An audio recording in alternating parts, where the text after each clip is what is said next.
Should fill you in on that, I guess. Nikola Tesla was a great inventor and a great humanitarian.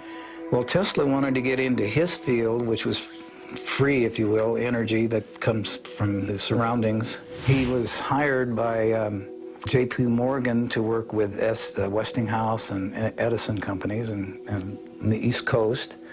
And Tesla said, I've got it made. I think we can now transmit electrical power through the Earth, through the ionosphere, without any wires or telephone poles.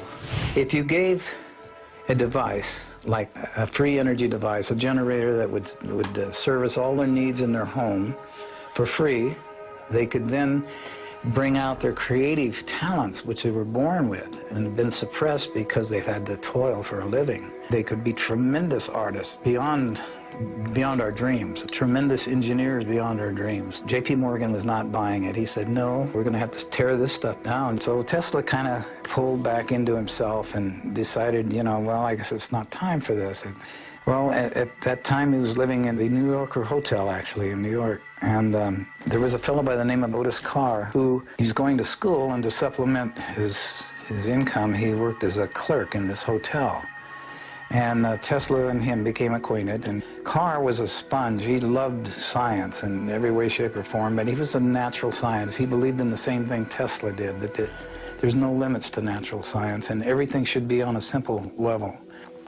Tesla said, they're not interested in my time. I want you to take everything I can teach you and go in your time and see if they'll listen to you. And if you don't make it, you're going to have to pass it on, because at the rate we're going, we're on a self-destructive course. Carr said, I will, and he got his own lab started and started really getting into a lot of free energy devices and building them. So he built a spaceship? Mm-hmm. He's building small spaceships then, and he had different sizes, different models. So tell us how you met Otis Carr and how you began working with these flying saucers. There's a company, Dance Kinetics, in Costa Mesa. That's where we were living, in Costa Mesa, California. And they're looking for a research and development laboratory technician. They gave me a job, they put me in the research lab, and I was inventing ideas all day long. I just loved it because I like to invent simple ways of doing hard things. And was Otis Carr working there too? No. I told some friends about this and what I was doing, and he said, well, come to our group. We've got a group here called Understanding. It was created by a gentleman by the name of Daniel Fry in California. We could talk about things that were unlimited, not limited. I said, my mission is to see that we have habitation and transportation in one vehicle. And he said, well, you sound like a guy that's back east getting in trouble right now. His name is Otis Carr. And he put in a patent for a levitation device, and they wouldn't give him the patent. He said, you've got to pull that levitation out and anchor it on the ground, and we'll give you a patent on an amusement device. You cannot use levitation. They brought him out to California. They said, here's your lab. It was all built. It had living quarters. It had machine shops. That's where you did most of your work, I imagine. And this is where you guys worked on the spaceship. Mm-hmm. Yeah. How long did it take to develop this craft? Day and night, 24/7, we were building these small prototypes. And they would range anywhere from 12 inches to 3 feet to 6 feet, to, in size. And they actually flew. They actually levitated. Oh, yeah. Oh, and what was the source of the power? Well, it was magnetic in nature. And you were actually building these for people to sit in. I mean, not just models. These were prototypes just to prove what we wanted, and then graduate up to where human habitation could get on board and operate them. If you could explain to us very simply how this device, how these craft work. In those days, we had counter-rotating wheels, one going clockwise and another going counterclockwise. We had a capacitor, we had small magnets, and we had what's called a U-tron. It was a double tetrahedron. That's 2 ice cream cones put with the open ends together so that you have a diamond shape. And we had 12 of them around the periphery of the craft. And we had magnets, horseshoe magnets, 12 of those around the craft. So when you started rotating and counter-rotating,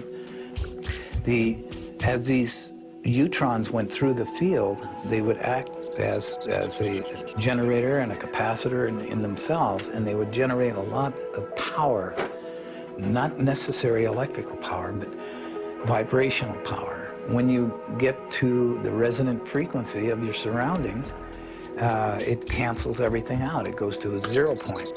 And once you've reached 0 point, then you can go anywhere you want. And you have your own force field around the craft.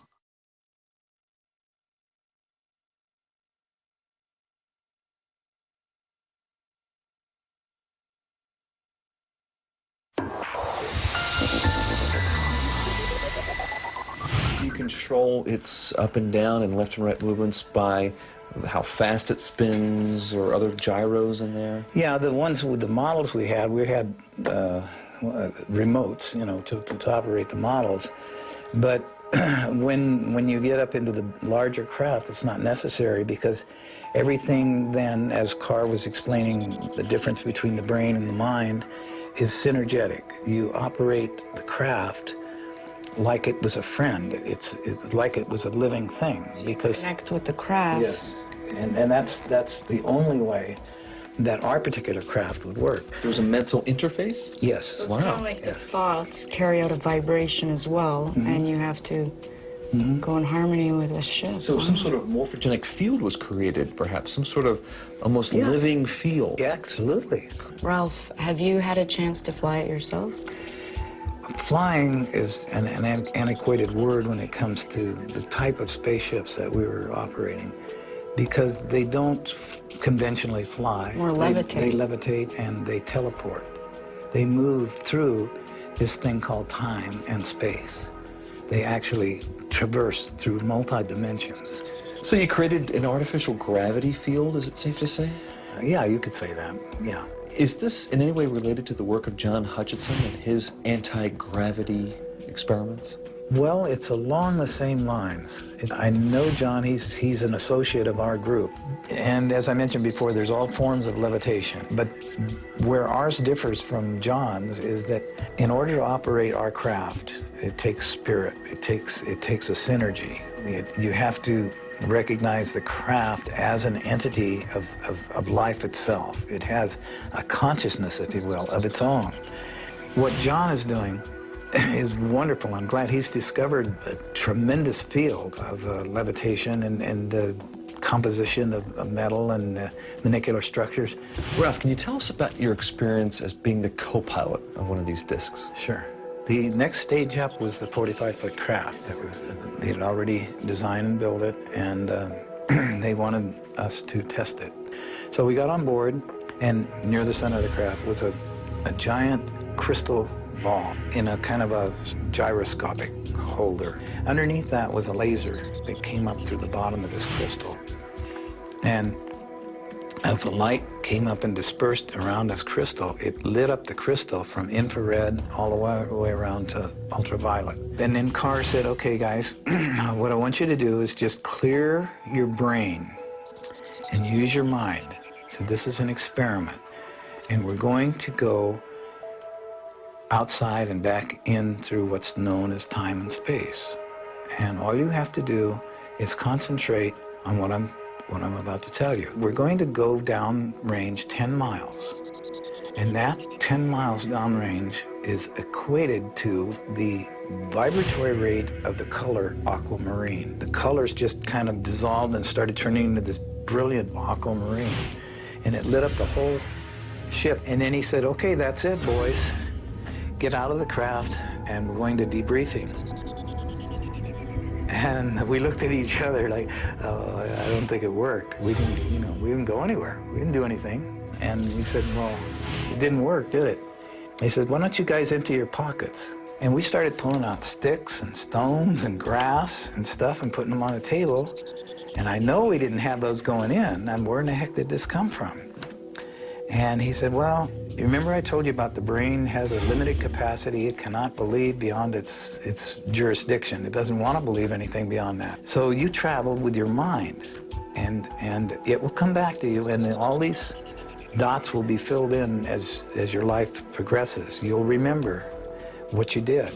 It was in retrospect, I did go back now, and I do remember going and getting out of the craft. There was 3 of us. We walked down this ramp.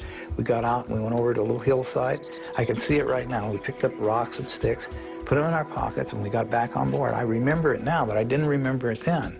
It sounds like this technology is something that we have to be spiritually advanced enough to be Yes. able to use it. And Carr explained that as higher consciousness. He said, you've got to raise the consciousness. When you were operating this disc, did you notice or were you told that anything changed as far as the structure of the craft? There's a consistent expansion and contraction. It's almost so instantaneous that it's unnoticeable. And in one of the smaller demonstrations, we had a small model, aluminum model, and I could hear this hum, and it was just a beautiful, beautiful feeling while this thing was running, and I was touching it, and then it got more and more intense, and then I found like it was Jello, and I could put my fingers on it like Jello, and I looked at the other guys, and then I put my fingers inside this aluminum with my hand. I said, this is impossible, but I'm doing this, and I put it in and out of the craft.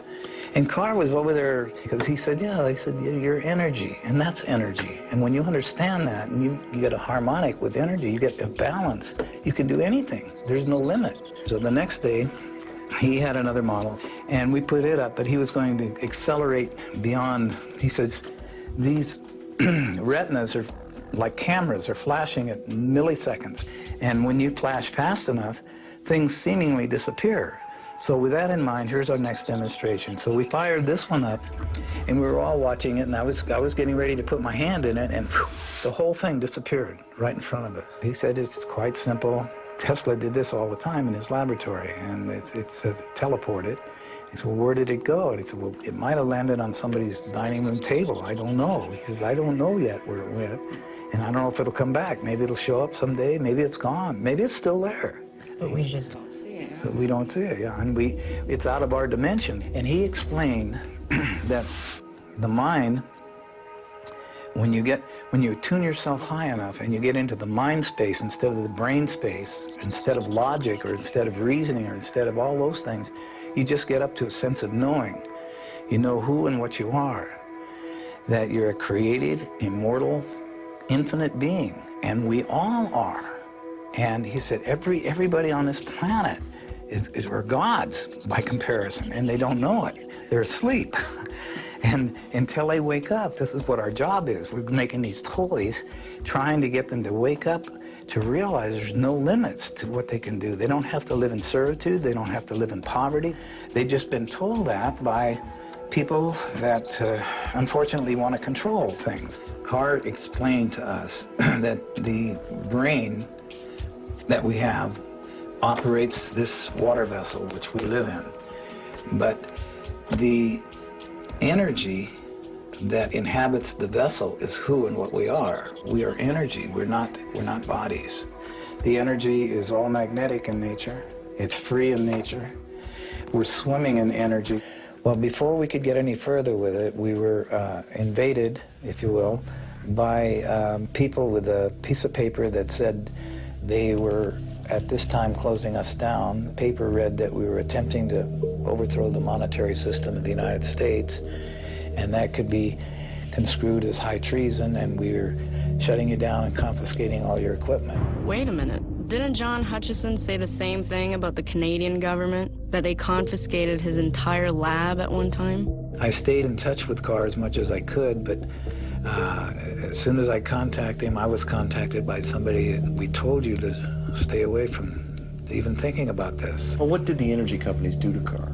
The powers that be, namely the power companies, weren't quite interested in anything to do with Tesla or Carr. They didn't want this information out. It was even beyond the energy company. It came down to, and it can be traced to this day, back to the international banking system out of England.